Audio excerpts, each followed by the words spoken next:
지구는 어떤 운동을 하고 있을까 두 번째 시간으로 오늘은 지구의 공전 그리고 지구 공전으로 인해서 나타나는 현상 세 가지 계절의 변화, 태양의 연주 운동, 계절에 따른 별자리 변화에 대해서 공부하겠습니다. 첫 번째 지구의 공전입니다.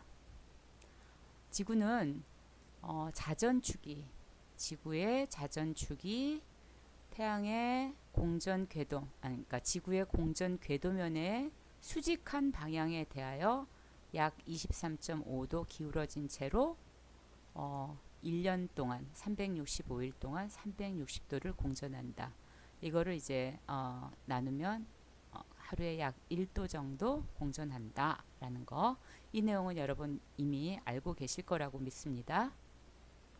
자, 이러한 지구의 공전으로 인해서 우리가 겪을 수 있는, 경험할 수 있는 몇 가지 현상들이 있는데 그 첫 번째가 계절의 변화입니다. 그림에서 보듯이 지구가 태양 둘레를 공전할 때 지구 자전축이 기울어져 있기 때문에 태양빛을 받는 각도가 달라지게 됩니다. 지금 이 그림에서 왼쪽에 있는 이 위치에 있을 때 태양빛을 어떻게 받느냐 이걸 이제 한번 따져볼 텐데 지금 이 그림에서 북반구에 있는 사람과 남반구에 있는 사람이 태양빛을 지금 받고 있는 그런 상황입니다.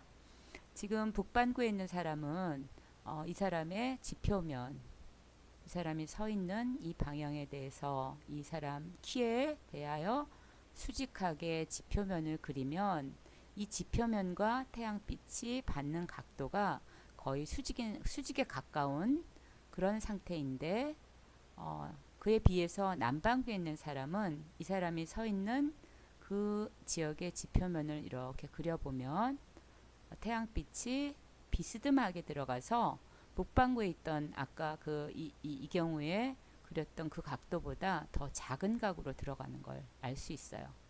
그러니까 수직에 가까운 쪽이 이제 북반구가 되고 북반구가 여름이고 남반구가 겨울인 이런 상황이 되는 거죠.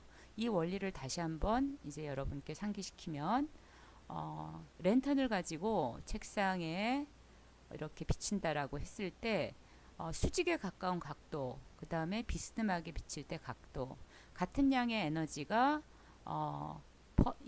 요 경우에는 더 좁은 면적에 퍼지고 이 경우에는 넓게 퍼지니까 같은 면적에서 같은 면적을 비교할 때 더 많은 양의 에너지를 받는 곳은 이렇게 각도가 큰 경우죠. 그래서 이 경우에 에너지를 많이 받으니까 여름철이 되는 거고 비교하면 여름철이 되고 이 경우에는 겨울철에 해당한다라고 생각할 수가 있는 거죠. 이쪽 위치면 이제 반대가 되는 거죠. 지금 오른쪽에 있는 이 위치에서는 북반구에 있는 사람이 지표면에 대하여 태양빛이 입사하는 이 각도가 작기 때문에 북반구가 겨울철이 되고 남반구에 있는 사람은 더 수직에 가까운 각도로 햇빛이 들어가니까 남반구가 여름인 상황이 되는 겁니다. 정리하면 계절의 변화는 지표면이 받는 태양 복사 에너지량의 변화에 의해서 생긴다라고 정리할 수가 있겠는데 이 지표면이 받는 태양 복사 에너지량의 변화란 것은 결국은 태양빛이 지표면에 입사하는 각도가 결정한다라고 정리하면 되겠습니다. 계절의 변화를 가져오는 두 번째 이제 요인을 또 생각해 볼 수가 있습니다. 자, 우리가 여기 공전 궤도상에서 지구가 왼쪽 요 위치에 있을 때는 북반구에서 태양이 뜨고 지는 위치가 달라져요. 그래서 북반구의 여름일 때는 태양이 동쪽에서 뜨는 게 아니라 더 북쪽으로 치우친 북동쪽에서 떠서 북서쪽으로 집니다. 그리고 태양이 하루 24시간 동안에 이렇게 일주운동을 한다고 했을 때 지평선 아래로 내려가 있는 시간보다 지평선 위에 떠 있는 시간이 길기 때문에 우리가 이때는 햇빛을 받는 시간이 낮의 길이가 이 긴 상황이니까 햇빛을 받는 시간이 더 많아지죠. 그러니까 더 기온이 높아지는 그런 상황이 되는 거예요.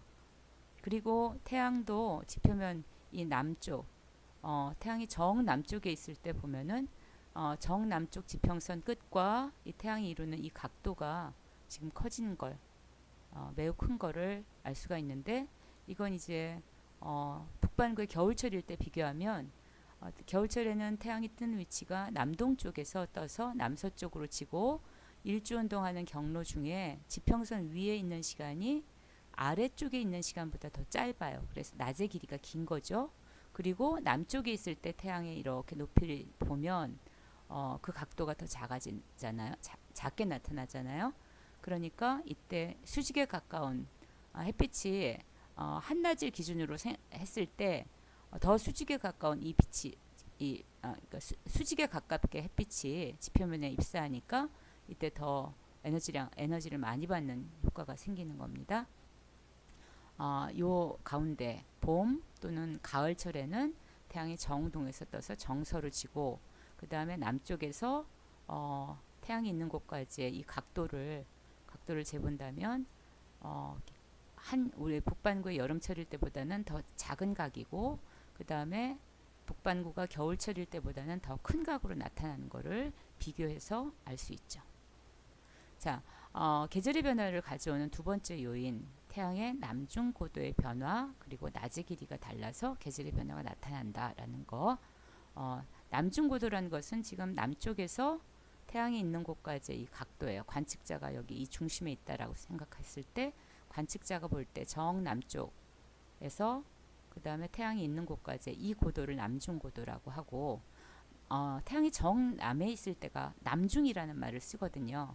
그러니까 남중에 있을 때 고도가 남중 고도인데, 여름철일수록 남중 고도가 더 높아진다. 겨울철에는 더 남중 고도가 낮다.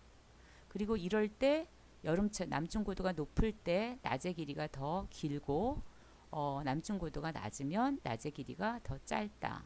그래서 이제 햇빛을 받는 시간이 차이가 있게 되니까 계절의 변화가 나타나게 된다 라고 정리하면 되겠습니다. 자, 두 번째 태양의 연주운동에 대해서 이제 살펴볼 텐데, 태양의 연주운동이란 공전하는 지구에서 관측할 때 태양이 1년을 주기로 별자리 사이를 이동하는 것처럼 보이는 겉보기 운동이다 라고 정리할 수 있겠는데, 지금 이 그림에서 보시면 가운데 태양이 있고 그 바깥쪽에 지구가 1년에 한 바퀴 이렇게 공전하는 공전 궤도가 있습니다. 지구의 위치, 요 위치가 지구가 8월 달에 있는 위치, 그 다음에 한 달 뒤에 지구가 요 위치로 옮겨간다라고 했을 때, 사실은 이제 지구에서 볼 때 물론 이제 밤에 별자리를 보는 거지만, 이제 저 멀리 펼쳐진 그 하늘에 대해서 태양의 위치를 보면 8월 달에는 우리 지구에서 볼 때는 태양이 저 멀리 반대쪽에 개자리에 있는 것처럼 나타나죠. 근데 한 달 뒤에 보면 지구가 움직이는 건데, 우리는 지구가 움직인다고 못 느끼는 상황이니까, 지구는 요 위치에 있지만 지구가 움직이는 것이 아니라 태양이 저 멀리 하늘에 사자자리에 옮겨간 것처럼 그렇게 나타나게 됩니다. 9월, 10월, 11월 갈 때 공전할 때 태양이 반대로 개자리, 사자자리, 처녀자리, 천칭자리 이렇게 옮겨가는 걸로 관측되는데, 1년 동안 지구가 이렇게 한 바퀴 공전하게 되면 태양은 이렇게 하늘에서 별자리 사이를 이렇게 1년에 한 바퀴 움직이는 걸로 나타나겠죠. 이 태양이 움직이는 이 길을 우리가 황도라고 하잖아요. 그리고 황도상에 있는 이 12개의 별자리를 황도 12궁이라고 하는 거 여러분 알고 계실 거고, 그 다음에 여기 이 공전 궤도면을 하늘에 완전 크게 투영시키면 결국은 황도랑 같아집니다. 그래서 공전 궤도면이라는 말이나 그 다음에 황도라는 말이나 가끔씩 이렇게 혼동해서 사용하게 되는 경우가 있어요. 자, 그런데 사실 이렇게 태양이 12개의 그러니까 그 계절마다 시기마다 다른 별자리에 위치한다라는 거, 사실은 태양이랑 별자리랑 같이 있으면 태양 때문에 사자자리를 볼 수 없는 상황인 거죠. 그러면 옛날부터 사람들은 태양이 사자자리에 있다는 거 어떻게 알았을까? 여러분 궁금하실 거예요. 그래서 우리가 지난 시간에 사용했던 프로그램을 이용해서 한번 이거를 이제 이해해 보려고 해요.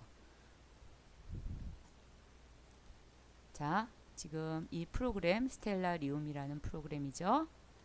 지금 시간은 선생님이 지금 맞춰놨어요. 8월 22일 오후 3시, 오후 4시경이네요. 지금 해가 지기 전이니까 아마 축소하면 해가 지평선 위에 있죠. 지금 서쪽으로 태양이 지기 좀 전이에요. 그러면 지금 보다시피 여러분 이 그 태양이랑 같이 있는 이 부근에 별자리가 지금 안 보이는 상황이죠. 프로그램을 돌리면 쉽게 이제 볼 수 있는데 그건 조금 이따 하기로 하고, 옛날 사람들은 프로그램도 없었을 테니까 그럼 어떻게 알았느냐? 옛날 사람들은 요 태양이 없어질 때, 즉 서쪽으로 바로 태양이 졌을 때, 그러면 태양이 지고 나면 이쪽 태양 가까이에 있는 별자리가 보이는 거잖아요. 한번 해볼까요? 시간을 빨리 돌리면 태양이 졌어요. 그러면 이제 여기 이 부분에 별자리가 보이게 되겠죠. 지금 이 프로그램 상에서 해가 지평선 아래로 내려갔는데도 너무 밝아서 여기 부근 별자리가 안 보이니까 아무래도 이 프로그램 도움을 받아야 될 것 같으네요. 자, 먼저 별자리 표시를 해보겠습니다. 지금 별자리가 나타나져 있고 이 별자리 이름이 표시되고, 지금 현재 8월 달에는 태양이 사자자리 부근에 있네요. 자, 그러면 이제 해가 진 직후에 태양을 따라가는 게 별자리가 사자자리니까 8월 달에는 사자자리에 있구나 라는 거를 이제 알 수 있고, 그 다음에 이제 날짜를 이렇게 거듭 하면 할수록 태양이 질 때 조금 빨리 돌려볼게요. 태양이 질 때는 해가 지는 시간이 조금 달라지나 보네요. 그러면 이제 지금 이 상황 9월 28일 상황인데, 이때는 태양이 질 때 처녀자리가 옆에 있잖아요. 그래서 태양이 사자자리가 아니라 처녀자리로 옮겨갔구나. 그 다음에 이제 시간을 또 돌려볼 텐데, 먼저 이 부근 별자리를 한번 봅시다. 여기 천칭자리가 있죠. 그 다음에 여기 전갈자리, 우리가 알고 있는 황도 12궁, 여기 처녀자리, 천칭자리, 전갈자리가 이게 이제 황도 12궁인데, 여기 처녀자리에 있던 태양이, 부근에 있던 태양이 10월 달이 되면, 한 달 후가 되면 여기 천칭자리, 천칭과 같이 지는 거, 천칭자리에 있다는 걸 여러분 이제 확인하실 수 있고, 그 다음 또 한 달 되면 천칭을 지나가지고 전갈자리로 태양이 움직이게 돼요.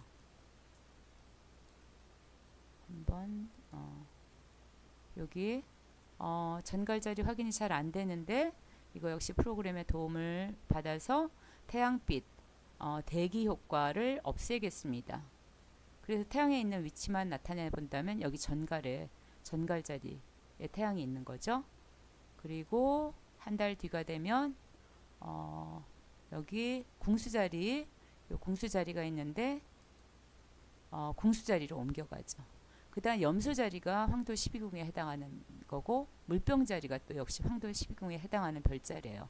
한 달 뒤에 보면 염소자리랑 겹치고, 그 다음에 물병, 한 달 뒤에는 또 여기가 물병자리 표시가 없네요. 물병자리 여기 있죠. 이렇게 해서 1년 동안 사람들이 태양이 질 때 그 태양 가까이에 있는 별자리를 관측했더니 그게 1년을 주기로 별자리 위치가, 태양이 있는 위치가 달라지더라 해서 태양이 마치 별자리 사이를 1년 동안 이렇게 움직이는 걸로, 위치가 달라지는 걸로 인식했다라는 내용입니다. 근데 여러분, 사실은 우리가 태양이 실제로 이렇게 별자리 사이를 이동하는 것이 아니라, 이것은 지구가 공전하고 태양 중심에 가만히 있는데 지구가 그 태양 둘레를 돌기 때문에 나타나는 현상이다라는 거까지 이해하고 계시고, 그 다음에 그러면 지구 공전의 증거는 뭔가, 이게 이제 지구 운동, 그러니까 지구 공전으로 인해서 나타나는 현상이라면 지구 공전의 증거는 뭔가는 다음 시간에 할 거예요. 자, 마지막으로 이번 시간 세 번째 현상, 계절에 따른 별자리 변화. 계절마다 우리가 볼 수 있는 별자리가 다르죠. 봄철에는 사자자리를 볼 수 있고, 그리고 여름철에는 백조자리나 뭐 전갈자리를 볼 수가 있고, 가을철에는 무슨 별자리가 보이죠? 안드로메다 자리, 페가수스 자리 이런 별자리가 보이는데, 지금 이제 그거를 한번 살펴보면 지구의 공전으로 1년 중 관측하는 별자리가 달라진다 했는데, 이 그림에서 중심에 태양이 있고 3월, 6월, 9월, 12월 지구의 위치를 표시해 두었습니다. 그런데 하늘에서 사자자리는 이쪽 방향에 있네요. 그러면 이제 우리가 3월 달에 지구의 위치에서 만약에 별을 관측한다라고 했을 때 태양 반대쪽에 있는 밤인 지역, 요 밤인 지역, 이 바깥쪽 마우스 포인터가 가리키고 있는 이쪽이 밤이니까 이 밤에 있는 밤에 사자자리를 볼 수 있죠. 그러니까 사자자리는 3월에 볼 수 있는, 3월의 한밤중에 볼 수 있는 별자리가 되는 거예요. 그런데 약 3개월 뒤에 지구가 요 위치에 가서 이제 6월 달이 됐다. 그러면 사자자리는 한밤중에 겨우 볼 수 있고, 요 위치가 지금 여기 마우스 포인터가 가리키고 있는 요 위치는 새벽인 위치고, 새벽인 시간대고, 그 다음에 여기는 한밤중에, 그러니까 한낮인 시간인데 사자자리를 향하고 있을 때 우리 시간, 그러니까 한낮 태양을 쳐다보고 있다가 이렇게 지구가 자전해 가지고 초저녁이 되는 그 무렵에 사자자리를 머리 위에서 볼 수가 있게 되죠. 6월 달에는. 그 다음에 또 3개월이 지나서 9월이 되면 밤에 별을 볼 수 있는 위치에 있는 사람들은 여기죠. 그럼 이 위치에서는 사자자리를 쳐다볼 수 없는 상황이니까 사자자리는 9월에 관측할 수 없고, 대신 이제 사자자리는 태양과 같이 있는 거죠. 그러니까 태양과 같은 방향에 낮에 뜨고 진다. 낮에 태양과 함께 뜨고 태양과 함께 지니까 사자자리는 볼 수 없고, 대신 이제 이 9월의 밤인 이 시간 이쪽에 있는 별자리를 우리가 관측할 수 있게 됩니다. 그래서 3월 달에 볼 수 있는 별자리가 있고, 9월 달에 볼 수 있는 별자리가 있고, 6월 달에 더 쉽게 볼 수 있는 별자리가 있고 해서 지구가 태양 둘레에 공전하면서 그 위치가 달라지기 때문에 계절마다 볼 수 있는 별자리가 달라진다라는 거, 여러분 여기까지 이제 공부를 했습니다. 다음 시간에는 우리가 지구의 공전 증거에 해당하는 현상 몇 가지를 살펴볼 거예요. 오늘 수업은 여기까지 하겠습니다.